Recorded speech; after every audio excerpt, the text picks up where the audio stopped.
Welcome to our ultimate showdown of graphic design powerhouses. Today, we're diving deep into GIMP and Photoshop, examining their relevance to the gaming community in 2025. Let's get started. First up, let's look at some key features. Both GIMP and Photoshop have impressive brush systems, extensive layering options, and a variety of filters that can be game changers for gamers. Next, we evaluate the user interface. How friendly is the software for new gamers? In 2025, intuitive design is crucial, so let's see how both platforms measure up. Now, pricing matters. GIMP is completely open source, while Photoshop operates on a subscription model. Let's break down what gamers get for their money in each case.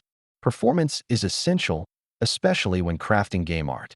How do GIMP and Photoshop stack up on different hardware setups? We'll evaluate speed and efficiency. Let's talk community. Both programs have vast resources and tutorials available, which has a stronger support network for gamers. Integration with game engines is pivotal for game creators.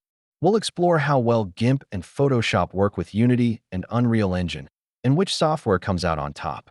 For creators, customizability can enhance workflow. Let's dive into the available plugins and customization options for both platforms. Real-world use cases tell the true story. We'll highlight gaming projects where either GIMP or Photoshop shines, giving you insight into practical applications. As we wrap up our comparison, the question remains, which software is best for gamers in 2025?